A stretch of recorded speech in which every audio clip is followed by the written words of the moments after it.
Hola, le damos un saludo muy especial a las personas que se encuentran conectadas a través de las redes sociales de la Universidad del Magdalena. Soy Felipe y los estaré acompañando en esta ocasión para contarles más detalles de nuestras jornadas de historia y patrimonio, una estrategia de la Vicerrectoría de Investigación por medio de la editorial Unimagdalena. Hoy tendremos como conferencia entre África y el Caribe, Cabo Verde como laboratorio de mestizaje, con el invitado, el doctor Ibal de Asís Cripa. Será la oportunidad para nosotros seguir conectados en medio de estos procesos de cuarentena que nos han obligado a, de cierta manera, distanciarnos, pero aprovechar en la tecnología para estar ahí pendientes a cada detalle y continuar con cada una de las iniciativas que se van realizando desde la Universidad del Magdalena. Hacemos un saludo muy especial a las personas que se encuentran conectadas a los 91.9 FM de Unimagdalena Radio, con el control técnico de Rafael Cotes, la persona que nos permite llegar a muchos más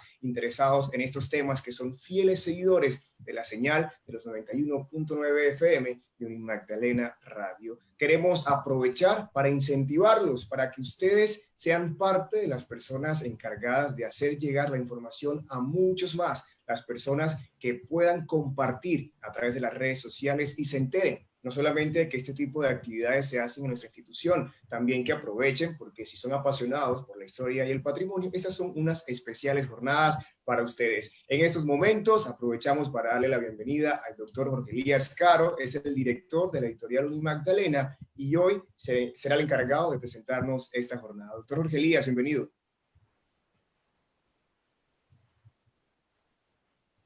Habilitamos el audio del doctor Jorge Elías, por favor, para darle la bienvenida a la sala y que también nos cuente detalles, no solamente lo que han representado las jornadas de historia y patrimonio para la editorial Unimagdalena, sino para que también nos cuente y nos haga la introducción a esta en especial. Doctor Jorge Elías, ¿estamos listos? Muchas gracias, Felipe. Como siempre, complacido de tu presentación y de todos estos aspectos que nos ayudan a que estas tecnologías se acerquen cada vez más a las personas y podamos traspasar las fronteras, generar conocimiento, pero también permitir que desde distintas partes puedan apropiar de estas conferencias, de las jornadas de historia y patrimonio, en el que justamente hoy tenemos la oportunidad de estar conectados no solo en las redes sociales que ha dispuesto la Universidad del Magdalena para traer a casa en estos días de epidemia a conferencistas de talla internacional de una vasta experiencia y trayectoria, como es el caso de la conferencia que tenemos hoy del doctor Ibal Asís Cripa, historiador, doctor en historia, profesor de la Pontificia Universidad Católica de Sao Paulo, de Brasil, a quien tengo la dicha y el honor ya de conocer desde hace un par de lustros, ¿verdad? Ya tenemos varios años de estar, digamos, en estas lides de la historia, pero por encima de todo del patrimonio, porque también es muy diversificado en su quehacer, sobre todo en lo que tiene que ver con la historia cultural de América Latina, con énfasis, por supuesto, en Brasil, pero nos ha unido mucho otra de nuestras pasiones, pues a pesar de que estoy en la historia económica, también me dedico a la historia y la literatura, esa combinación de cosas, y por allí fue donde conocí a Ibal ya hace un par de años en estos congresos de historia y literatura. Trabaja muy bien a Benedetti y a otros más, y de allí la cercanía también justamente con el tema de lo afro, ¿no? Y por supuesto es directivo de la DILAT de Brasil, una organización de historiadores a nivel latinoamericano y caribeño, y hace parte de la directiva de Brasil, y por supuesto allí también hay una camaradería en ese sentido.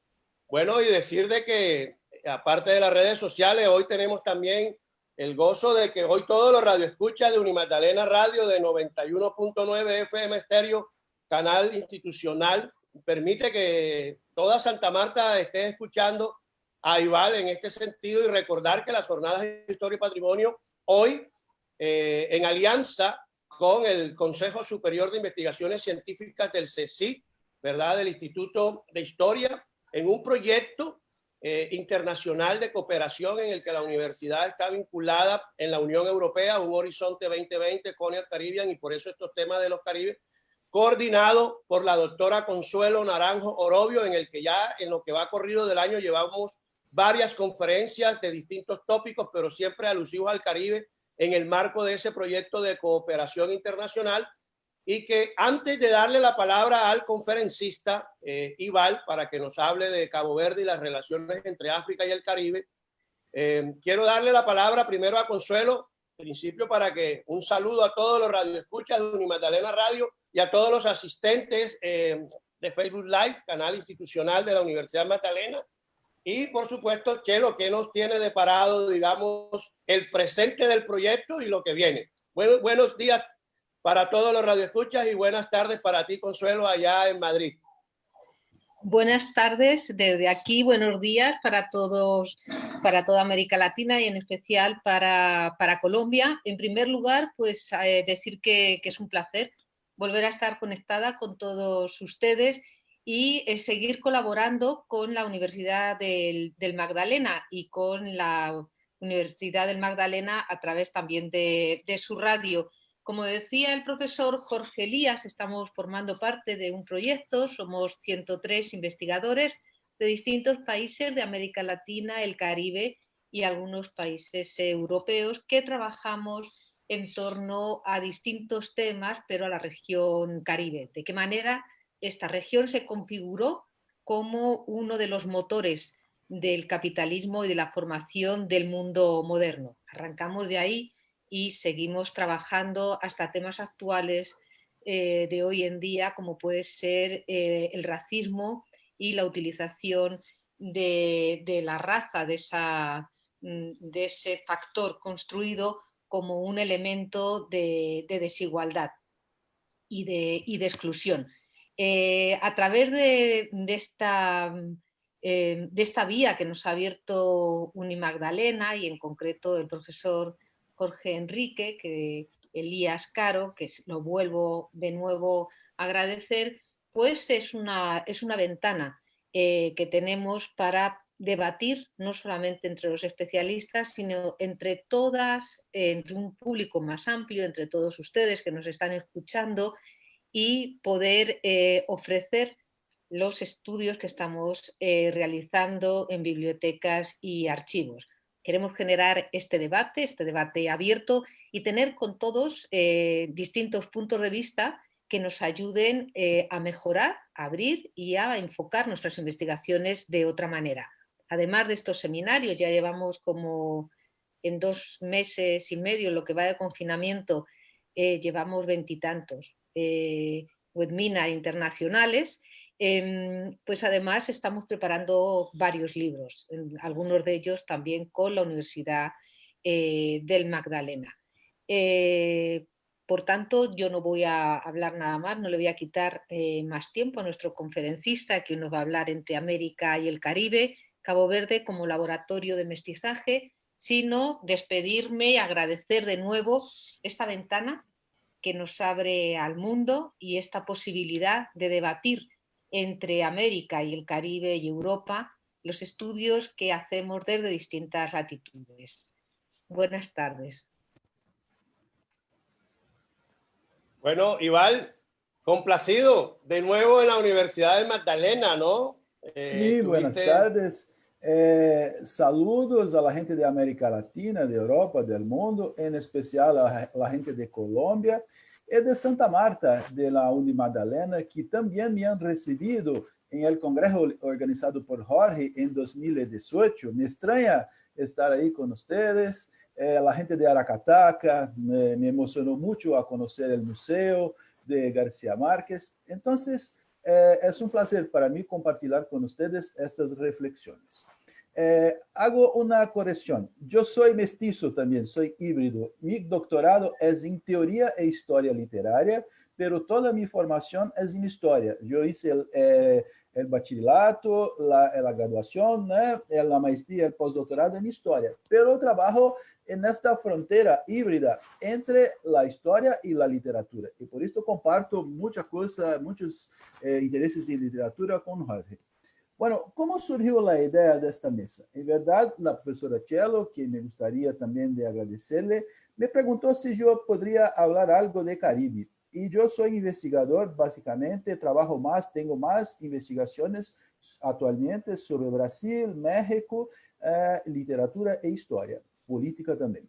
Y entonces yo le dije, mira, yo me fui en 2008 para hacer una investigación sobre la gestión de los recursos hídricos, algo volcado para historia ambiental, en Cabo Verde, en nordeste brasileño. Y allá me llamó la atención la proximidad con Caribe. Dijo un profesor, incluso, que el Caribe nada más es do que una África fuera de África. Y nosotros tuvimos la impresión también que Cabo Verde es un Caribe fuera del Caribe. Hay una fuerte identificación y características comunes. Antes de hablar sobre la literatura, yo voy a solo contextualizar algunas cosas importantes, porque mucha gente puede ser que no conozca, y están nos oyendo en la radio también, y no conozcan Cabo Verde. Son islas deshabitadas, ¿no? No hay noticia de poblaciones autóctones en Cabo Verde, ¿no? Las primeras islas fueron ocupadas en 1460, en Santiago, Isla de Santiago, Buena Vista, Sal, por un veneciano representante de la corona portuguesa, y en 1462, ¿no? las islas de San Nicolás, San Vicente, fueron, entre comillas, descubiertas por Diogo Afonso también en nombre de la corona portuguesa. Cabo Verde, del punto de vista geopolítico, tiene una posición estratégica desde el inicio de la colonización hasta los días de hoy. Sí, predomina, cuando empezó la colonización portuguesa allá, la exploración de la costa de esclavos, ¿no? Y el camino también para las Indias de la ruta de esclavos, la trata de esclavos, ¿no? Es fuerte allá la actividad mercantil, y una cosa que diferencia a Cabo Verde de otros países de África y que se identifica con Brasil y Caribe y América Latina son los procesos de miscigenación, ¿no? Cabo Verde tiene hoy como, creo que 600 mil millones de habitantes, no es un país grande, son 10 islas.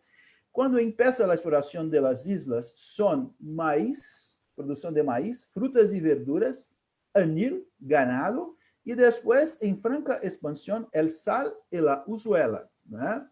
Son víctimas de ataques de piratas ingleses, holandeses y franceses. En ese contexto de ataques de piratas también hay fugas de esclavos para el interior de las islas, la formación de algo como en Brasil los quilombos, que son los badios. El pirata Francis Drake incluso saqueó y quemó la Ribeira Grande, que es su capital, en 1790, y cambiaron la capital para Praia, ¿no?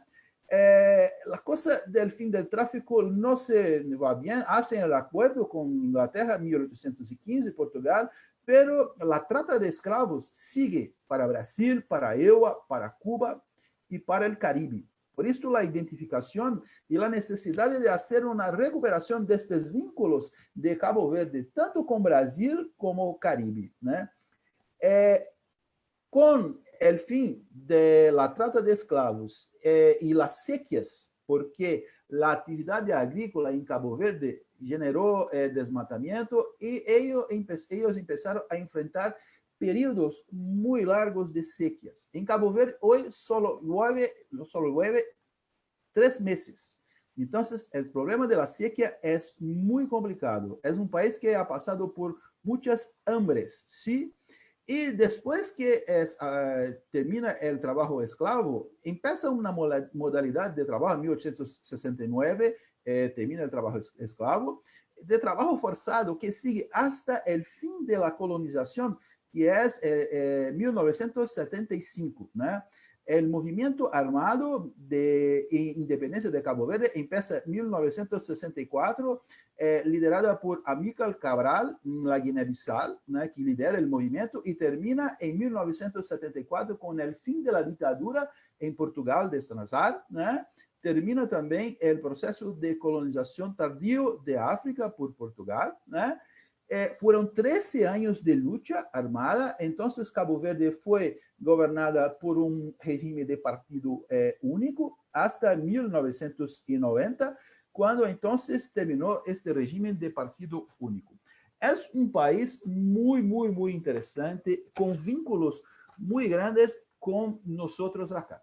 Bueno, ahora yo quería demostrar las diapositivas, a ver si están viendo. ¿Sí?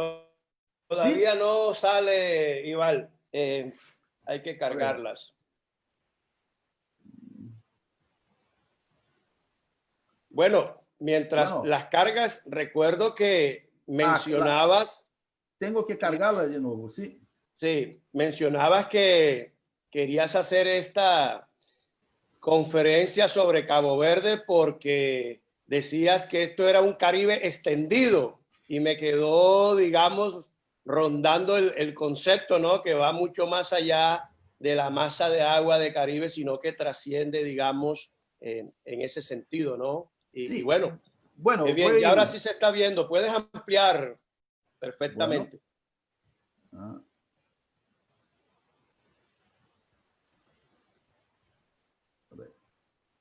Sí. Ahora sí.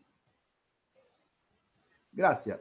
Bueno, entonces, voy a hablar un poquito de mi perspectiva teórico-metodológica en esta investigación, ¿no? Yo creo que para esta investigación específicamente son importantes las proposiciones de Eduard Said en la obra Humanismo y Crítica Democrática sobre las cuestiones teórico-metodológicas del trabajo con fuentes literarias, y específicamente estas fuentes de escritores caboverdianos. Entonces, yo voy a presentar mi perspectiva. Para Said, es importante hacer una lectura exhaustiva de un texto literario, de una novela, de un poema, de un ensayo o drama, que va a ubicar gradualmente el texto en su tiempo como parte de una red compleja de relaciones, cujos contornos e influencias juegan un papel en la formación del texto. Para Said, né, que está inspirado en el trabajo del crítico literario Eric Auerbach, es necesario e importante concebir la literatura como una representación de la realidad. Entonces, mismo en otras investigaciones que yo trabajo, para reflexionar sobre la historia, sobre la política, sobre las culturas, a partir de la literatura, yo tomo como punto de partida la idea de que la literatura es una representación de la realidad. ¿Sí? Este enfoque presupone la combinación de la erudición y de la simpatía. Entre comillas, como dice Said, debemos tratar de entender el texto literario como si fuéramos el autor de este texto, viviendo la realidad del autor. ¿Sí? Bueno, para Said, ¿no? Para Said, él se inspira en el trabajo de Auerbach, ¿no? Bueno, ahora sí. Nuestros objetivos. Nuestras fuentes son ensayos de crítica literarias, textos de ficción escritos por Manuel Lopes, y pretendemos desconstruir todo un bagaje heredado del pensamiento político del siglo XIX sobre la noción de identidad nacional. Entonces, yo parto de la premisa que es importante hacer la crítica a la idea de identidad nacional como una identidad tomada muchas veces como algo homogéneo, coherente y unificado. Dijo Said, yo lo cito, ¿no? Los musulmanes en el norte de África, los kurdos, los turcos, los árabes en el Oriente Medio, los indios de Occidente y Oriente, así como los hombres y mujeres de varios países africanos, han cambiado para siempre la cara colectiva de Gran Bretaña, Suecia, Francia, Alemania, Italia, España, entre otros países europeos. Ahí es importante hacer esta crítica a noción homogénea de identidad nacional. ¿Sí? Bueno, sobre nuestro referencial teórico, ¿no? Yo hago una reflexión sobre la construcción del mito de la identidad nacional mestiza en Cabo Verde a partir del discurso de Manuel Lopes y pretendo discutir cómo el antropólogo brasileño Gilberto Freire, con esta mística del mestizaje, cumple un papel matriz de identidad nacional. Para isto, eu parto da premissa teórica, que é Said, né? Que é parte também de outras obras, principalmente pensadores, os grandes pensadores judíos como Spinoza, Freud, Heine. É a prática, ao mesmo tempo, de estar dentro da tradição e rechazá-la, né? Estar dentro e fora da tradição pressupõe analisar um cânon. Eu vou falar de um autor que é um cânon da literatura cabo-verdiana, pero sem ser maniqueu, sem pensar em las e sim, né? Desculpe, sem ser maniqueiro, pero sim pensar em las contradições da obra e reconhecer seu valor literário e histórico. Sim. Por outro lado, é importante compreender hasta que ponto seus textos críticos expressam certas visões estigmatizadas que, por um lado, denunciaram condições sociais degradantes, pero, por outro lado, terminaram reproduzindo uma perspectiva colonialista. Isto é uma contradição do texto. Há uma fortuna crítica importante nestes textos, são cânones da literatura, pero também há estigmas que são construídos e é importante ver de uma dupla perspectiva. Em la obra do escritor cabo-verdiano Manuel Lopes, o tema da herança africana é representado como o outro da formação das identidades culturais em Cabo Verde. Se trata, como propõe Said, de estudar o tema do africanismo, que aqui eu estou fazendo, ou a formação de certas identidades culturais africanas, não tomándolas como essencializações, sino como pontos de contraponto, dijo Said, né? Porque a questão é que nenhuma identidade pode existir por si sola. Sin uma gana de opostos, eu necessito do outro para existir. Há que ter oposições e negativos. Isso é muito importante para o pensamento moderno. Os gregos sempre requerem a los bárbaros, entre comillas. Os europeus necessitam para existir de los africanos, los orientales e etc. Bien, sobre o mito de la lusotropicalidade. Eu hago referência a algumas obras de arte porque o tema do mestizaje está muito presente em Brasil, em la arte modernista e também em la pintura. E é possível para o debate estabelecer relações. Manuel Lopes foi um literário cabo-verdiano vinculado hacia parte de um movimento chamado el Movimento Claridoso, um movimento literário fortemente influenciado por el mito de la lusotropicalidade, que é uma noção que os escritores cabo-verdianos importaram de Gilberto Freire, em detrimento da apreciação da herança africana em seus ensaios de crítica literária. E, de novo, eu estabeleço uma relação de minha investigação com as proposições de Said. A lo largo da história, cada sociedade ha tenido su outro, né? Este outro, em la formação cultural de Cabo Verde, é a herança africana. Tanto que, em um ensaio produzido em 1971, sobre o conceito de literatura cabo-verdiana, Manuel Lopes interpreta a cultura de Cabo Verde a partir de lo que ele chama de el processo de adaptação a las condições ambientales del arquipélago, em las quais o cabo-verdiano estava forjando, entre comillas, ele escreve isto, suas próprias armas contra as incertidumbres climáticas, as contingências de uma economia vacilante e precária e as limitações de um prisioneiro del mar. Acá, entonces, hay como trazar relaciones con las interpretaciones de la cultura y de la literatura a partir de los procesos de la adaptación al medio ambiente que va a terminar en una forma de determinismo, ¿no? Bueno, acá el primer número de su revista, la revista Claridad, que empezó a salir en 1936, y él dijo que esta revista está enmarcada en un cierto hábitat, nació de un movimiento literario alrededor de la revista Claridad, cuyo primer número, dijo él, fue escrito en 1936, y marca la aparición del primer movimiento literario autóctono en el arquipélago, con una literatura que, según él, nació adaptada a la realidad de las islas. Entonces, esta compreensão da literatura e o processo de adaptação, inclusive ao clima das islas, é algo muito forte para ele em los anos 30. El enfoque central, dijo Manuel Lopes, fue el difícil proceso de adaptación a las condiciones ambientales de la isla.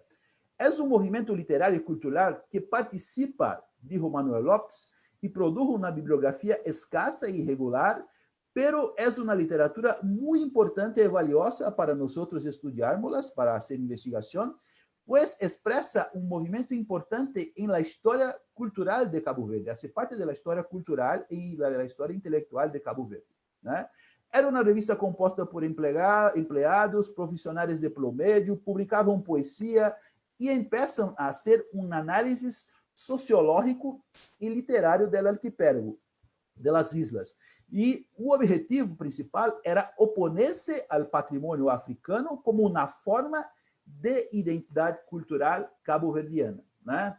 Manuel Lopes defiende a originalidade da cultura e da identidade cabo-verdiana e crê que é necessário compreender a formação cultural de Cabo Verde a partir do que ele chama o difícil processo de adaptação de los grupos humanos em uma região inóspita e que sofreu a los largos períodos de sequía. Sin embargo, él hace un esfuerzo por comprender la formación de Cabo Verde, ¿no?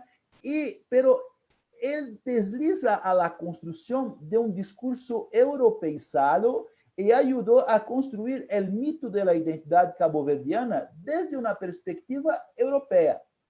Es como si fueran caboclos, entre comillas, viéndose a sí mismo con los ojos de los europeos e incorporando uma identidade mestiça. Importante dizer que foram muito importantes as influências de los intelectuales brasileños, considerados por los miembros del movimiento Claridad como un ejemplo de creación lusitana que tuvo éxito, exitosa. Incluso Gilberto Freire, que influenciou Manuel Lopes, o antropólogo brasileiro Gilberto Freire, autor do clássico Casagrande e Senzala. Incluso es muy importante para la obra de los claridosos de Manuel Lopes la idea de Gilberto Freire de una democracia mestiza. Sin embargo, con respecto al trabajo de Gilberto Freire, hay que considerar en aquella lectura proposta por Said de ponerse dentro y fuera de la obra, ¿no? Que si hacemos crítica al trabajo de Gilberto Freire, es importante reconocer que Gilberto Freire fue responsable por un giro metodológico en la investigación antropológica en Brasil. Él introdujo en la análisis la vida cotidiana, utiliza documentación no convencional en sus investigaciones sociológicas, es el primero a trabajar con cartas, diarios, libros, recetas, textos de viajes y recuerdos familiares. Bueno, el mito de la lusotropicalidad, de la mezcla de razas, com predomínio da matriz portuguesa, é uma ideia que os escritores cabo-verdianos importaram do antropólogo brasileiro e que foi uma representação central em el processo de construção de certas representações sobre o homem cabo-verdiano e sua história. E é um processo em el que o discurso de mestizaje se torna uma ficção de identidade que involucra relações de poder e incluso imposições de classificações. Isso se passa também em Brasil e creio que em outros países de América Latina e Caribe, né? Por exemplo, Manuel Lopes, em um ensaio intitulado Cabo Verde Su Gente, de 1958, disse que o hambre e a miséria em el arquipélago são problemas relacionados com a falta de lluvia e as condições ambientales. É como o Nordeste brasileiro, que as questões políticas de distribuição de renda não são tão consideradas para entender a crise e a hambre no Nordeste, por muitas interpretações, pero sí a falta de chuvas, né? Lopes, por exemplo, nunca hace referência à condição colonial de Cabo Verde, né?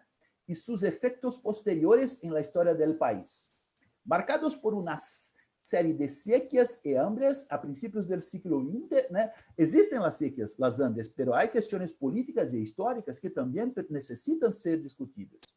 Su livro de ficção mais importante são Os Flagelados do Vento Leste, Os Flagelados do Vento Leste, que é uma de suas obras mais importantes. Não hace referência às marcas da colonização portuguesa, que existieron en Cabo Verde hasta 1975. ¿No?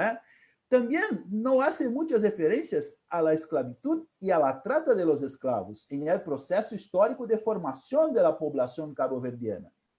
Para comprender la formación cultural de Cabo Verde, Manuel Lopes privilegia solo el proceso de adaptación del hombre al medio ambiente, una vez que las sequías periódicas causan, dijo él, anomalías, entre comillas, desviaciones que los periodos de normalidad agrícola no siempre tienen tiempo suficiente para corregir.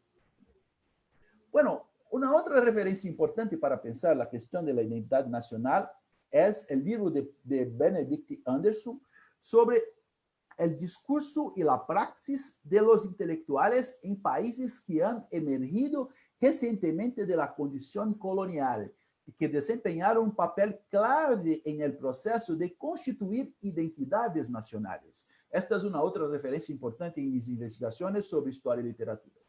Para Benedict Anderson, estos intelectuales cumplen un papel de vanguardia entre los expertos en la construcción de la identidad nacional. Se puede hacer un paralelo con América Latina, ¿no? Abrir un paréntesis y establecer una relación con el proceso de descolonización cultural emprendido por los movimientos de vanguardia en América Latina, ¿no? Y las proposiciones de los intelectuales caboverdianos que estoy discutiendo aquí, del movimiento claridoso. Siempre llamo la atención esta lectura que hace este movimiento que está dentro y fuera del texto, que reconoce la fortuna crítica, la importancia de estos autores, pero piensa también las contradicciones de estos textos. El trabajo del mexicano José Vasconcelos sintetiza una primera fase del discurso americanista de las esperanzas continentales que valoraba el mestizaje. Vasconcelos, a nosotros que somos latinoamericanistas, muy conocido por todos, es una influencia que es muy fuerte, que incluso en el propio Roberto Freire, ¿no? Este paréntesis que estabelece una relación con el ensaísmo latinoamericano, yo puedo citar también que el discurso empezado por Vasconcelos en las décadas de 1940 y 50 se consolida como un trabajo intelectual de formular un proyecto crítico en favor de la descolonización cultural de América Latina, ¿no? Un trabajo que estaba a cargo de ensayistas como Fernando Ortiz, Afonso Reyes, Ezequiel Martínez Estradas, Mariano Picón Solanas, Alejo Carpentier, Otávio Paz, Leopoldo Sea, Arturo Salpetri y José Lezamanina. Yo digo entonces que esta reflexión sobre el hombre latinoamericano que empieza con Vasconcelos y pasa por esos autores, también tiene las contradicciones de los intelectuales de Cabo Verde. Hablaré un poco ahora más del movimiento Claridad, ¿no? El movimiento Claridad quería hacer una revolución literaria, dijo Lopes. Pretendía romper con la herencia africana en un proceso de constitución de una conciencia nacional que él diría que es singular e identificada con la matriz portuguesa. Herencia africana en los escritos de Manuel Lopes, siempre evocada como, entre comillas, un complejo de inferioridad, dijo Manuel Lopes, o como, entre comillas, fantasmas de la África primitiva. Manuel Lopes defiende una directriz media entre europeos y africanos, pero con predominio de la matriz europea. Cabo Verde, para Manuel Lopes, se encuentra en la línea entre dos mundos diferentes, ¿no? Europa y África.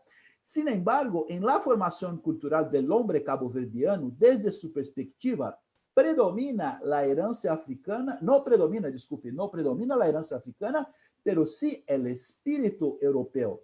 Yo lo cito, él dijo, Cabo Verde se nutrió espiritualmente desde sus inicios por el humanismo portugués, influenciado por una convivencia social, política y religiosa que no tenía, dijo él, entre comillas, nada que ver con África, antes que pareciera luchar contra él. Bueno, para Manuel Lopes, el corte con la conexión con África y su entorno original, dijo él, la convivencia de pueblos que él dijo, entre comillas, civilizados, de una cultura que él dijo evolucionada, explicaría para él la falta de interés de los caboverdianos en las herencias africanas. Segundo Manuel Lopes, la presencia africana en su significado, dijo él, sería lo oscuro en la formación racial, psicológica y cultural de los caboverdianos. De cierta manera, Lopes ignora el proceso de colonización cultural, afirmando, comillas, la preferencia caboverdiana por los hábitos europeos, por la convivencia del hombre civilizado y por una elección de un estándar cultural que él dijo superior, que corresponde a una actitud perfectamente legítima, dijo él. Teniendo que elegir, dijo Manuel Lopes, el hombre civilizado ciertamente elegirá el camino de la civilización, que es se alejar de África. Bueno, para Lopes es imposible evocar el hombre caboverdiano sin considerar los efectos de los vientos alisios, el viento del este que proviene del desierto africano. Esto es verdad. Yo cuando estuve en Cabo Verde me quedé muy sorprendido que estaba el tiempo cerrado. Yo preguntaba para la gente, ¿va a llover? Ellos decían, no, no llueve. A la noche, el viento leste, que ellos llaman de la lestada, el armatão, viene del desierto y lleva la humedad toda, se va y no llueve, ¿no?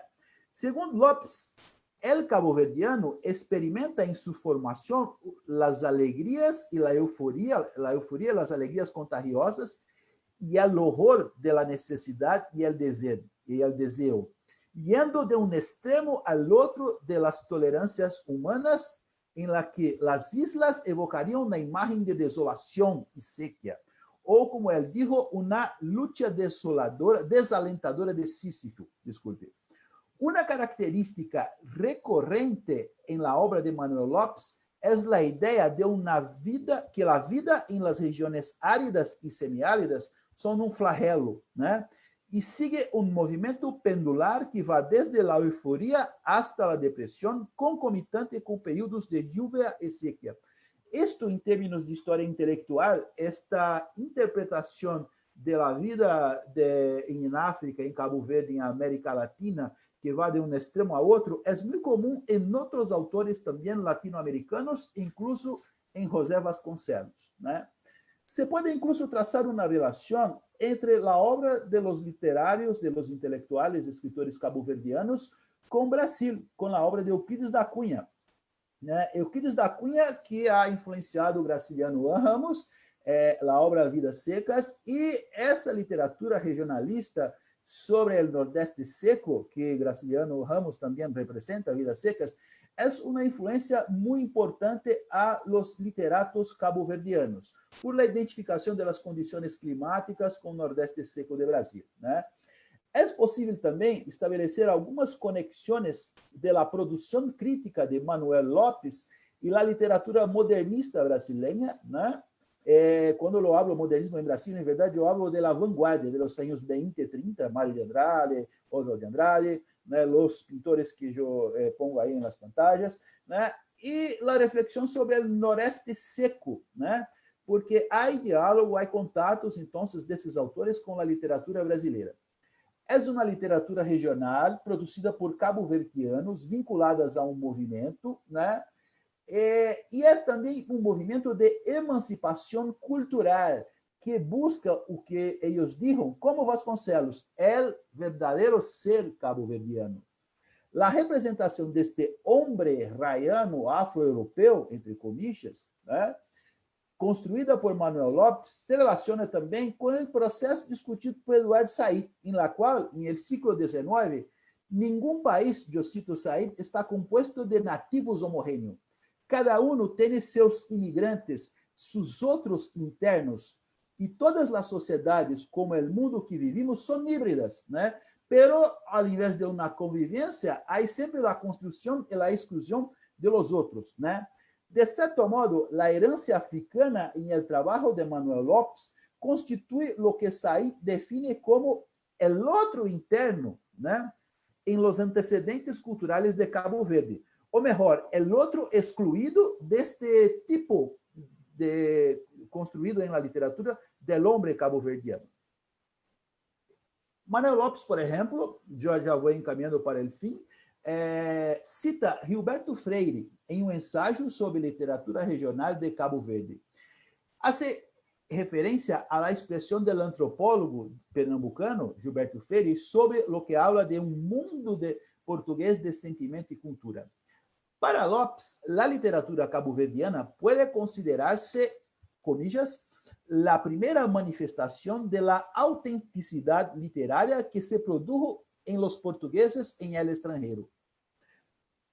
Para Gilberto Freire, as islas luso-africanas de Cabo Verde seriam o ponto de conexão entre Brasil e África com Europa, disse Lopes, já que estão ubicadas a 600 quilômetros da costa da África Ocidental, frente à capital de Senegal, em uma linha de ruela imaginária que conecta a Punta de Sagres, em extremo oeste de Europa, ao noroeste de Brasil, passando por Cabo Verde, principalmente em la intersecção desta linha com outra que se estende desde Dakar hasta las Antillas.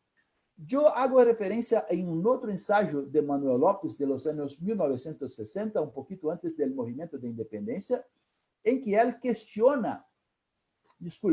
não questiona a violência da esclavitud e digo que em Cabo Verde, em função da coexistência entre negros e blancos para ele e de las dificuldades enfrentadas devido à condição de aislamento do arquipélago e a escassa produção agrícola, surge a necessidade mais e mais grande de entre comillas, de assistência mútua. Então, a esclavitud se torna assistência mútua entre português e africano, transformando o trabalho escravo em cooperação, que logo resultaria em um processo de mestiçaje e a criação de uma sociedade que ele dijo plurirracial, referindo-se às ideias de Gilberto Freire.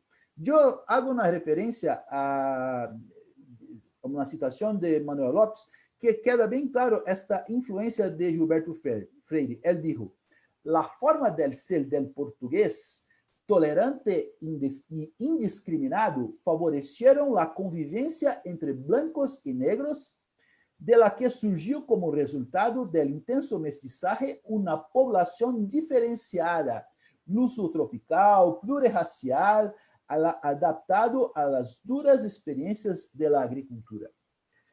Quando a esclavitud terminou em el arquipélago, em Cabo Verde, dijo Lopes, la convivencia con los pueblos de la civilización occidental, dijo él, redujo gradualmente las diferencias entre blancos y negros, y el, entre comillas, tipo racial o el hombre caboverdiano se ha estabilizado em uma sociedade de raiz portuguesa e de cultura europeia.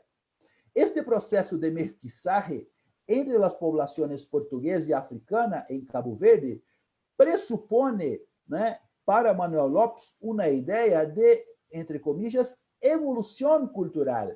Quanto mais europeu, quanto mais português para ele, mais a gente evoluciona.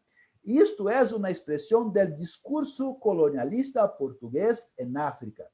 Um discurso que elogiou os aspectos considerados positivos da colonização portuguesa em el continente, transformando Cabo Verde em um laboratório da colonização portuguesa em África, E em la obra de Manuel Lopes, os pensamentos e interpretações de mestizaje são expressão, eu creio, em la persistência de aquilo que dijo Eduardo Said, é o gran imperialismo.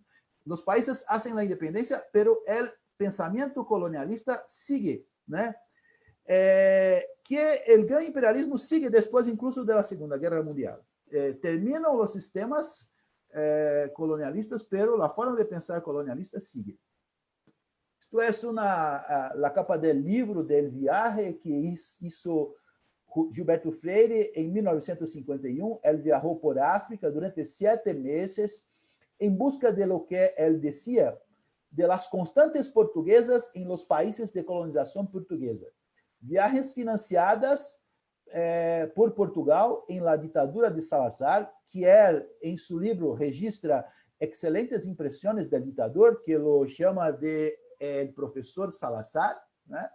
Gilberto Freire registra em seu diário, quando chega em Cabo Verde, né, em 1951, a seguinte impressão, comillas, dijo Gilberto Freire: tuvo la impresión de una población sociológica e incluso étnicamente relacionada con la cultura portuguesa o brasileña, pero, dijo él, demasiado dominada por la herencia de la cultura y la raza. Gilberto Freire vai decepcionar os intelectuais cabo-verdianos, né? No mesmo texto, acá uma foto de Gilberto Freire em Namibe. Não há muitas fotos de Gilberto Freire em Cabo Verde, né? Gilberto Freire, em mesmo tempo, disse que os cabo-verdianos, comillas, conservam sua potência africana bajo el barniz europeu. Ele disse: não se desenvolveram ni permitieron que fueran assimilados por um novo tipo de cultura que era como a nacional de Brasil. Então, ele estabelece como se fosse um critério hierárquico. Quanto mais português, quanto mais mestiço, quanto mais cerca da Europa, mais civilizado. Pero como se fizeram na competência, né? Não é Cabo Verde como o Brasil. Brasil seria o país para Gilberto Freire, por el mestizaje, por la presença do português, el mais evolucionado, né? Isto vai causar uma decepção muito grande em los intelectuais de Cabo Verde, né? Gilberto Freire decepciona os intelectuais de Cabo Verde ao excluir os residentes do arquipélago deste modelo de sociedade mestiça que representa para ele um novo tipo de cultura, de la qual o Brasil, sim, seria o maior representante. Para Freire, a fortaleza cultural de África parece impedir em Cabo Verde o desenvolvimento de um novo tipo de cultura florescente em Brasil, segundo sua interpretação da cultura brasileira. Gilberto Freire foi visto em los círculos intelectuais de Cabo Verde antes de sua viagem, né? Em la década de 1930, ela era chamado de el Messias brasileiro, né? Uma referência externa para este discurso de mestizaje, uma inspiração. Sin embargo, segundo o antropólogo Gomes dos Anjos, que depois eu mostro a bibliografia, que eu me basei estas interpretações, mas é um trabalho muito importante, el Messias brasileño, dijo Gomes dos Anjos, decepciona a los intelectuales cabo-verdianos. Y cuando visitó el arquipélago, dijo que la gente y la cultura de las islas eran esencialmente negras, ¿no? Para concluir, yo digo que el viaje de Freire por África no fue una investigación, una encuesta de campo. Fue un acto de consagración y afirmación de este modelo brasileño de cultura mestiza. Para los principales críticos del viaje de Freire al arquipélago, él conserva lo que interesa, né? Él observa lo que le interesa para confirmar lo que já sabe, que Brasil seria o modelo. Su modelo de colonização portuguesa, entre comillas, exitosa, seria Brasil, e não pudo aceitar a competência de los cabo-verdianos em primeiro lugar neste modelo. Isso deixa os intelectuais vinculados ao movimento Claridade decepcionados ante o chamado Messias brasileiro. Tenho acá a bibliografia. Existo. Muitas graças.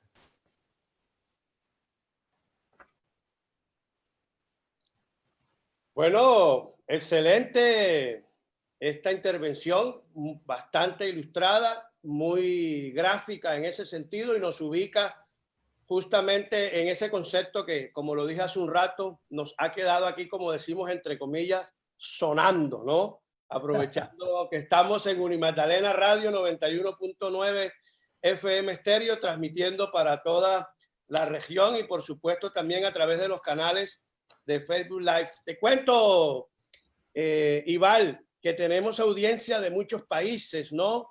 Tenemos gente conectada a través de nuestras redes sociales e incluso aquí directamente en el Zoom, de España, de Puerto Rico, de República Dominicana, de Panamá, de Estados Unidos, de México, pero también, digamos, tenemos de nuestros dos países, ¿no? En este caso, mucha gente de Brasil, gente conocida que también en este trasegar histórico veo por allá a Anderson Bretas, a quien le mandamos un saludo muy especial. Un saludo a Bretas. Sí, y bueno, y también de distintas partes, ¿no? De Panamá a Félix Chirú, y en fin, a Wilson Llenao de República Dominicana, y otra gente aquí, a Loles, que también la veo muy activa en el chat de allá en Madrid, en este sentido, de lo que da por entendido que ya el impacto de ese aspecto de trascender fronteras es muy importante, y que es lo que buscamos desde el proyecto con el Caribe, como muy bien lo dijo Consuelo Naranjo Orobio en su intervención, que podamos llegar, digamos, de estos pensamientos y resultados de investigación a distintos actores, pero también a distintas partes de la nueva generación de conocimiento que se está haciendo fruto de estas reflexiones e investigaciones relacionadas con el Caribe, ¿no?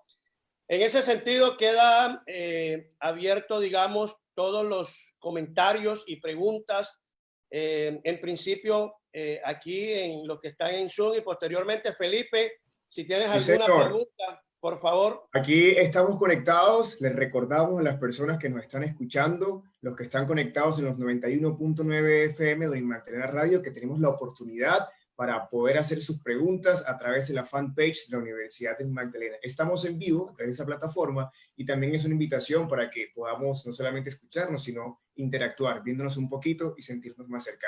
Le pedimos, por favor, doctor Ibal, cancelar la posibilidad de compartir pantalla para que de aquí en adelante las personas puedan ver en tamaño completo la cara de cada uno de los participantes de la sala. Así está muy bien. Aprovechamos para compartir porque en nuestra presentación en Facebook nos saludan desde Puerto Rico. Aquí las personas también están conectadas dando su reporte. Por ejemplo, Mercedes Carrero se encuentra desde Puerto Rico, también claramente desde Colombia, y le comparten, doctor, que su presentación ha sido buenísima. Elger Benjamín Pacheco dice, buenísimo, haciendo alusión a su intervención. La invitación es que las personas que están en Facebook vayan dejando sus preguntas. Mientras tanto, hago la aclaración porque tenemos también los segundos normales, que son los segundos en los cuales nos empiezan a ver en Facebook, para que mientras van formulando sus preguntas por ese medio, podamos pasar a la sala Zoom y compartir con los invitados que hacen parte muy estrecha de cada uno de los procesos de nuestras jornadas de historia y patrimonio. Profe Jorge Elías, preguntas Sí, bueno, en la aquí sala. en el Zoom, aquí tenemos también comentarios de distintas partes. Vemos por lo menos aquí a Manajay dice, buenos días desde Puerto Príncipe, Haití. Imagínate, estamos dejando a Haití por fuera. Qué bueno que esté esa representación del Caribe propiamente dicho, y que muy ligado a lo que representa hoy la conferencia, ¿no? También tenemos Jennifer Wolf, dice, saludos, vivo en Madrid en la actualidad, pero estudio, trabajo y represento a Puerto Rico en este diálogo. Puerto Rico nuevamente otra vez acá haciendo presencia. Gilberto Marulanda, gracias, saludos desde Panamá.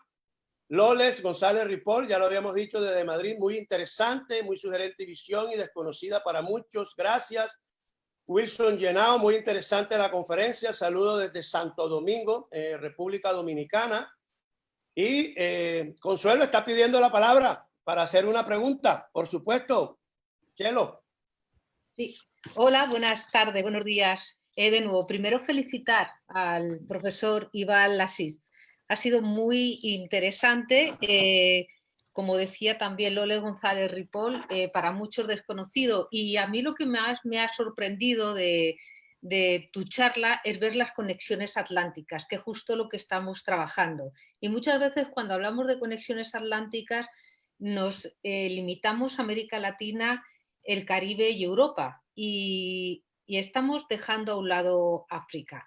Con esta conferencia magistral que tú has dado, vemos cómo África forma parte, o sea, sin África no habría sido posible esta creación del mundo atlántico. Cuando tú estás hablando, yo he encontrado unos paralelismos con dos islas cuya historia conozco, que son Puerto Rico y Cuba. Cuando tú estabas hablando de la revista La Antuna de los años 30, ese movimiento literario, yo inmediatamente he empezado a pensar en el movimiento, la generación del 30, de 1930, en Puerto Rico, de un movimiento que es muy parecido o tiene al menos unos objetivos muy similares a los que tú estabas comentando, que es el movimiento atalayista, Y dentro de este movimiento atalayista, voy a ir muy rápido, ellos lanzan distintas revistas, desde los años 20 hasta, bueno, hasta los 30, y una de ellas es la revista Índice, con muy corto recorrido, pero en la revista Índice, que entre otros trabaja Antonio Pedreira, lo más interesante en este tema de la conformación de imaginarios nacionales y de identidad nacional, por supuesto desde arriba, desde la élite, es que ellos lanzan una encuesta al público puertorriqueño para saber cuál era su sentimiento en torno a la identidad. Bueno, los resultados desde luego son bastante interesantes, y sobre todo es ver, no me voy a extender más, cómo se configura esta identidad mestiza, pero excluyendo a la raíz africana, ¿no? En Cuba, y ya con esto termino, bueno, pues también podríamos hablar del, por supuesto, el grupo minorista, ¿no? Y una de estas revistas que hace este grupo, la que está representada en la revista Avance. Y en concreto, bueno, pues cómo todos ellos lo que quieren es, a través de esta revista, de estos movimientos, es, por una parte, reivindicar la cultura, pero a la vez también es la formación de esa identidad nacional que, por supuesto, va a resultar más cercana a lo blanco, digamos, que a lo negro. Y con esto termino. Me ha encantado tu conferencia. Yo creo que de aquí sale otro proyecto para incluir al mundo africano, pero con mayor presencia, no solamente el mundo africano a través del esclavo, que ya tiene presencia, sino también a través de todos estos movimientos culturales. Muchísimas gracias, Ival. Sí, sí. Voy a contestar. Mira, si mi exposición creó la posibilidad de incluir la África, América Latina, yo gané el día. Yo creo que esto es muy importante. Sobre la encuesta en Puerto Rico, se pasó algo parecido en Brasil. La antropóloga Lilia Schwartz, en un ensayo muy importante sobre la cuestión racial en Brasil, que se llama, voy a hablar en portugués, Nem Preto Nem Branco, muito pelo contrário, hace como si fuera un paseo sobre las interpretaciones y cuestiones raciales de la esclavitud hasta los días de hoy. Cita una encuesta de a cada acho que 3 ou 4 anos, em Brasil, se hace uma encuesta do Instituto Brasileiro de Geografia e Estatística sobre dados de população. Em uma dessas encuestas, creio que nos anos 80 ou 90, havia uma pergunta que era, tu tens que se identificar se és branco ou negro. E este ano não hicieron. La persona tenía que identificarse. Ese pasó que como que más de 50 definiciones, ¿tá? Algo como marrón, marrón chocolate, bombón, né? Quemado, coco, coco branco y por así va. Y ella estudia esto y demuestra que estas identificaciones intermediarias entre negro y blanco hace parte de esta jerarquía, né, de mestizaje que Gilberto Freire ayudó a construir. Y es así, para no decir que eres negro, dices que yo soy marrón, yo soy chocolate, yo soy coco quemado, para no me identificar como negro. Esto es una característica general. La población, no leo Casagrande Sensala, pero esta idea del mestizaje como un parámetro, cuanto más blanco mejor, dijo Lilia Schwartz, es algo muy fuerte, infelizmente, en Brasil. Es una de las características, en verdad, del racismo. Yo creo que estos eventos que estamos participando, hablamos del mestizaje en la obra de Euclides da Cunha en una otra mesa, sería una buena investigación y una publicación sobre esto. Por esto los paralelos con la obra, los escritores brasileños, los latinoamericanos, José Vasconcelos. Esto yo creo que en términos de refletir sobre la sociedad, la política a través de la literatura es algo muy importante. Bueno, gracias. Disculpe por la insistencia ahí en leer texto, hacer análisis, hacerles sonar, pero las cuestiones empíricas del trabajo tienen que ficar claras a lo mismo en una videoconferencia. Gracias. Igual, Loles González Ripoll del CECIP en Madrid, en España, pregunta, ¿qué conexiones en el ámbito literario o histórico o identitario incluso pueden establecerse entre los distintos archipiélagos atlántico, español y portugués, Azores, Canarias, Cabo Verde? Bueno, yo no tengo la pretensión de hacer las conexiones históricas todas, que son muchas. Yo creo que esto es para un equipo de investigadores, ¿sí? Yo en este texto partí de una impresión de viaje, la semejanza entre Cabo Verde, Caribe, Brasil, y yo identifiqué en la literatura algunas matrices discursivas, ¿sí? En la interpretación de la cultura, de la formación cultural, yo identifico un discurso de mestizaje y autores que se comunican en Cabo Verde, África, Brasil, y yo conozco, y autores que reflexionan sobre América Latina. Son puntos de contacto. Pero las conexiones históricas son muy grandes, ¿no? La circulación de ideas, de referencias. Pero a lo demás de todo esto, yo creo que para responder la pregunta tiene que ser un equipo de historiadores, ¿no? Yo hablo del punto de vista de la literatura y espero que yo pueda dejar claro y que ustedes estén de acuerdo que hay conexiones ahí en la literatura. Y si hay conexiones en la literatura, hay conexiones en la historia, ¿sí? Bueno, un último comentario. Víctor Hernández dice, gracias por la tan excelente conferencia. Saludos desde Santiago de los Caballeros, República Dominicana.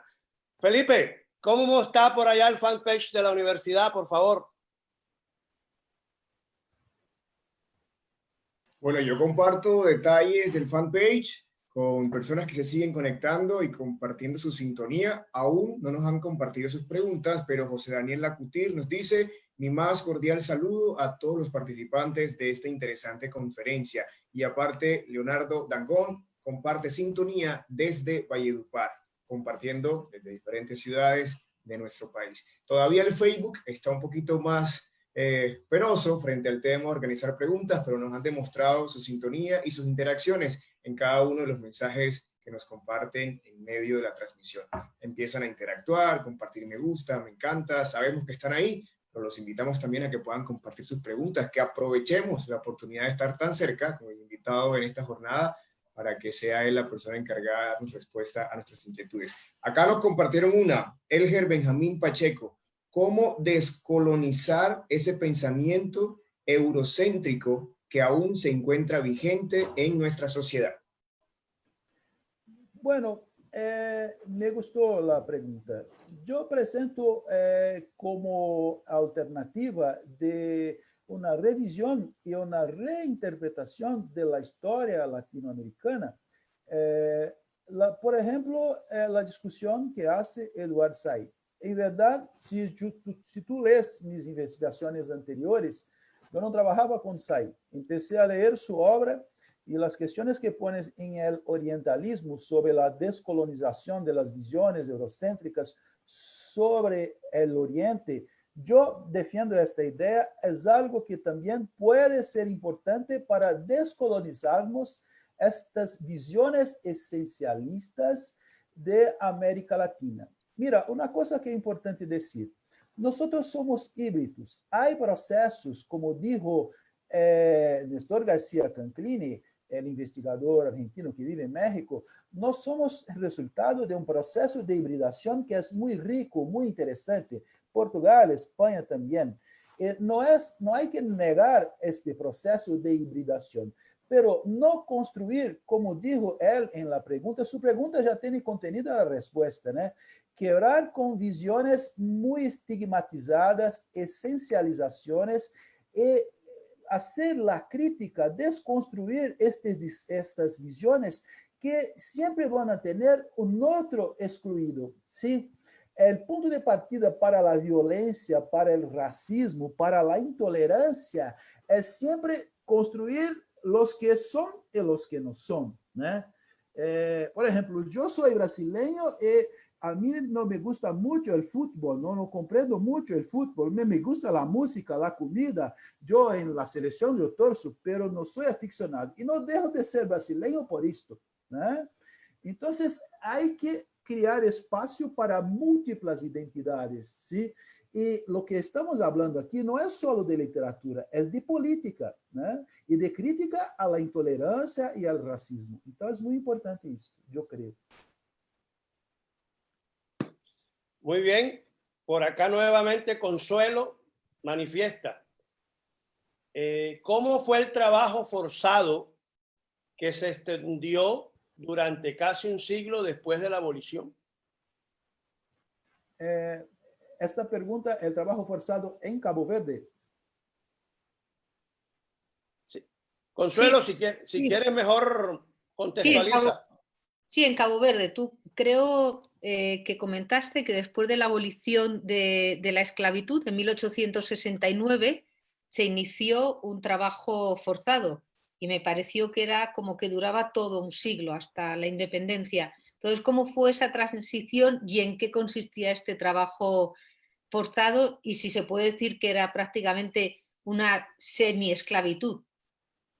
Sí, esto es un punto, respondiendo ahora, yo creo que me queda claro lo que habló su amiga del CSIC, de España. Países que pasaron por la experiencia de la esclavitud por mucho tiempo no van a se romper con esto de la noche para el día. Es como Brasil. Nosotros seguimos teniendo trabajo esclavo hasta los días de hoy, ¿no? Y la violencia contra las poblaciones negras. Yo creo que si algo nos identifica son las tragedias del trabajo esclavo, ¿no?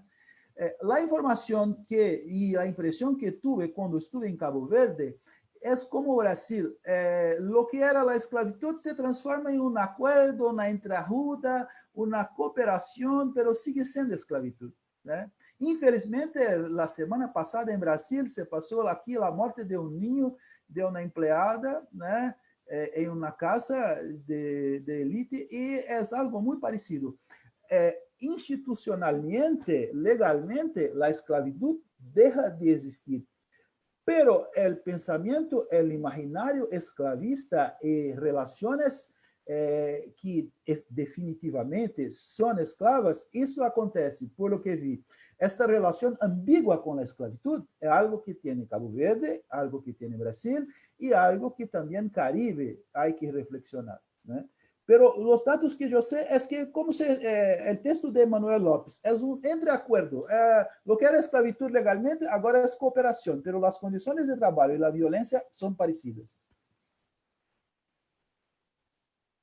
Sí, si me permite también, te quería preguntar, Iván, como has estado viviendo en Cabo Verde, que nos cuentes tu experiencia de qué manera, si hay un recuerdo, una memoria de la esclavitud, si se pregunta, por ejemplo, a sus habitantes, porque en algunas Antillas, por ejemplo, inglesas, cuando se habla de la esclavitud con sus habitantes, ellos quieren obviar ese tema y dicen, no, no, aquí ya eso pasó hace muchos años, entonces como que ponen una barrera para no tener esa memoria, lo bloquean, ¿no?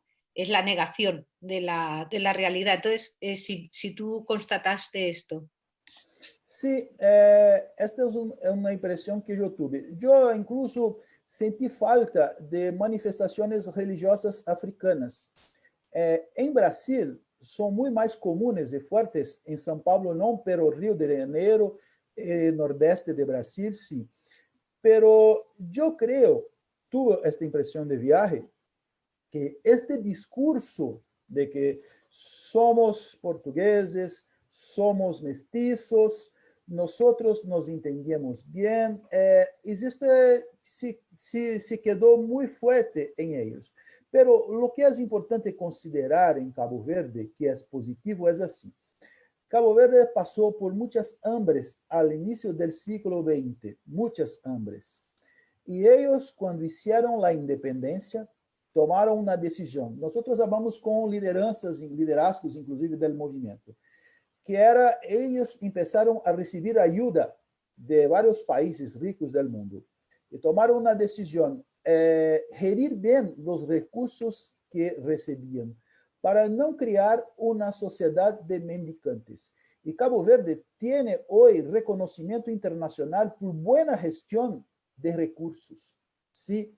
La educación se funciona muy bien, es una sociedad con algunas características, si comparado con África, está en mejores condiciones. Entonces, aquello que yo digo, yo voy a hacer a crítica a un aspecto de una sociedad, pero no quiero ser maniqueo, ¿no? Es como estamos viviendo en Brasil ahora. Infelizmente, en Brasil solo tiene noticias malas de cosas que pasan por aquí. Yo siempre abro un paréntesis. El país es muy grande, hay mucha gente haciendo mucha cosa importante y que incluso es contra la intolerancia, el racismo, y no hay como interpretar esto en bloque, ¿no? Pero, entonces, yo hago aquí justicia a la gente de Cabo Verde que ha me recibido muy bien. Pero esto de hacer como si fuera un disfraz de las matrices africanas, mi impresión y es como Brasil, de se esconder, no es algo solo de discursos de intelectuales, es algo como presente en la cultura, ¿no? É aquilo que dizia de la encuesta em que eu não me digo negro, eu não me identifico negro, eu não hablo da esclavitud, eu não reconozco minha religiosidade africana e vou ponendo como se fuera o povo al bajo del tapete e as coisas vão se acumulando. Pero é uma sociedade que parte de seus problemas, se comparado com outros países de África, eles estão resolvendo por seu mérito, por su lucha, ¿no? Entonces, yo llamo mucho atención que cuando se hace la crítica a determinadas identidades eurocéntricas o esencialistas, hay que también reconocer el otro lado, la importancia de estas personas. Por ejemplo, porque yo hice muchas citaciones de Manuel López. Él, con todo su discurso de matriz de mestizaje, tiene una gana de descolonizar culturalmente Cabo Verde, que é uma parte do trabalho de Vasconcelos ou de Otávio Paz, que não há que ser maniqueu com estes autores. É fazer uma leitura de doble interpretação, não há outra maneira. Não sei se contestei o que me perguntaste. Sí, muchas gracias. Doctor Ibal, continuamos con preguntas y en esta ocasión, conectados desde la fanpage, Roque Santos nos dice: ¿hay conexión entre Cabo Verde con la obra de Guimarães Rosa? Mira, Guimarães Rosa é um caso muito específico. Acá eu vou falar mais de coração do que de investigador, né? Guimarães Rosa trabalha muito bem as questões de fronteiras culturais. Ele também trabalha na perspectiva do regionalismo, mas eu não vejo nenhum tipo de essencialização. Guimarães Rosa é universal e na maneira como trabalha a identidade, não tenho uma crítica a fazer. Então, há diálogos, há contatos nestas obras, pero não consigo encontrar em Guimarães Rosa nenhum tipo de discurso estigmatizante ou essencialista. Eu haria referência, por exemplo, a um historiador brasileiro, Sérgio Buarque de Holanda, que trabalha as questões da fronteira cultural de uma maneira muito interessante, né? Então, eu creio que assim como eu apresentei, não. Muchísimas gracias. El profe Jorge Elías tiene más intervenciones. Adelante, profe. Gracias, Felipe. Acá desde nuestras plataformas Zoom, Jennifer Wolf, desde Puerto Rico, pregunta: excelente y provocador. Pienso en las correspondencias con Puerto Rico en la llamada generación del 30, con el insularismo de Antonio Pedreira, que minimiza la contribución africana, y la obra de Luis Pález Matos, que rescata la negritud pero la folcloriza. ¿Qué tienes que decir al respecto, Iván? Bueno, la folclorización es algo que está presente, por ejemplo, en la obra de Gilberto Freire. Sí, esto es una ambigüedad que se transforma la cultura híbrida, mestiza, que es muy rica en muchos aspectos, sí, en algo exótico, ¿no? Y no en una investigación ni una reflexión sobre cuán compleja es esto. Eu estou de acordo, sim, é um processo de folclorização da cultura que há um empobrecimento de isto porque ela transforma em algo exótico. Se pode fazer investigações, comparativos, estabelecer relações com estes autores, é um ponto muito forte de los anos 30. A crise da cultura de los anos 30 genera uma revisão e uma necessidade de compreender a América Latina e que muitas vezes acaba saliendo por un discurso nacionalista de otra manera. Hay muchos autores brasileños que trabajan con eso. Es como dijo Roberto Ventura en Brasil, un crítico literario, es un estilo tropical. Gracias, Iván. Creo que en estos momentos no tenemos más preguntas ni comentarios, tanto por el fanpage de la universidad como por la plataforma Zoom. En este sentido, pues muy agradecido, de verdad. Créeme que los comentarios nos demuestran la complacencia por la manera, digamos, extraordinaria. Disculpa los calificativos en este sentido, pero que lo has hecho. Y de verdad nos sentimos muy honrados que nuevamente estés en la Universidad Magdalena y que sé que no va a ser la última en la que vas a estar por acá con todos los convenios que hemos tratado de suscribir por el turismo cultural, el tema de museos, y este tipo de aspectos de historia cultural que son fundamentales para el acontecer de la historia. Consuelo, vamos a ir cerrando. Por favor, ¿qué nos tienes que contar para el 11 con el tema de los chinos en el Caribe y la convocatoria que hay? Y por supuesto, también tenemos otros anuncios para el próximo viernes de jornadas de historia. El jueves hablaremos de chinos y el viernes hablaremos de ese Caribe nórdico, ¿verdad? Del Caribe danés y del Caribe sueco, para que sepan también de que estamos en una diversificación aquí, recordando la historia y el patrimonio de esta región como tal. Consuelo, unas palabras de despedida a todos los radioescuchas de Unimagdalena Radio y a los que están conectados por el Facebook Live y los canales institucionales de Universidad Magdalena. Sí, pues además de seguir a Unimagdalena Radio y al Facebook de esta universidad, yo les animo a que nos sigan también en nuestro Facebook y en nuestro Twitter y en nuestra página web connectcaribbean.com, es el link de la web, donde ahí vamos anunciando todas las conferencias. Dos de ellas ya las ha anunciado Jorge Elías. Una es el próximo jueves, la siguiente también la va a impartir el 19, el 12 Jorge Elías. El 19 vamos a tener otra con la Universidad del Magdalena, que va a ser sobre epidemias y plagas, y bueno, otras también con la Pontificia Universidad Católica Madre y Maestra de República Dominicana. Yo les animo a seguir debatiendo con nosotros, escuchándonos, recibiendo todas sus sugerencias y sus aportes, y les agradezco a todos el participar en estas jornadas de historia y patrimonio que organiza la Universidad del Magdalena.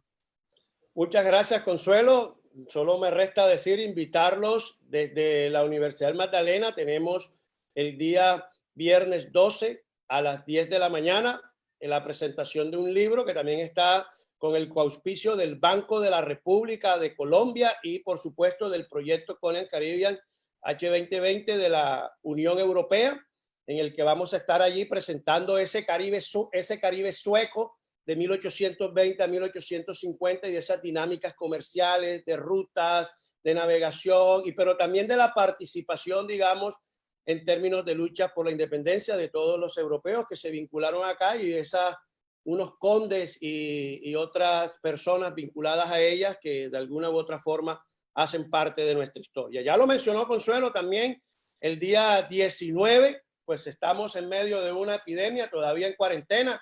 ¿Qué más que hablar de epidemias en la historia del Caribe? Tendremos temas relacionados a las epidemias en Puerto Rico, también otras relacionadas en Centroamérica y, por supuesto, en el Caribe Sur, como lo ha denominado el conferencista, en todo lo que tiene que ver Panamá, Colombia y, por supuesto, el occidente venezolano, en una sola franja que vamos a mirar allí desde prácticamente desde el siglo XVIII hasta lo que va corrido hoy de esta última que nos acontece de lo que va del siglo XXI. Entonces vamos a seguir transmitiendo y organizando actividades en torno a la historia del patrimonio y muchas gracias por estar con nosotros y con esa fidelidad quedan cordialmente invitados. Felipe, en tus manos queda por supuesto el cierre de esta jornada tan linda que hemos desarrollado en el día de hoy. Así es, profe, ha sido una jornada muy especial. Hemos demostrado la manera de conectarnos con el mundo, aprovechando las diferentes plataformas. Gracias a las personas que estuvieron ahí pendientes a cada detalle por medio de la fanpage de la Universidad del Magdalena. Gracias a las personas que en medio de sus quehaceres se conectan en los 91.9 FM de Unimagdalena Radio. Estén pendientes, conectados a través de las redes sociales para no perderse ninguna de estas actividades que son programadas precisamente para compartir con ustedes. Atentos a @Unimagdalena y @BINUnimagdalena, la cuenta oficial en redes sociales de la Vicerrectoría de Investigación. Estaremos compartiendo más información de la agenda que se viene en los próximos días. De esta manera, nosotros pedimos por favor finalizar la transmisión a través de Facebook Live y desconectarnos para que ustedes sigan conectados a toda la programación de los 91.9 FM de Magdalena Radio. Gracias, Rafael Cotes, desde el control técnico de Magdalena Radio, por mantenernos ahí conectados en los 91.9 FM. Nosotros quedamos pendientes para compartirles más información. Nos vemos en una próxima actividad. Hasta luego.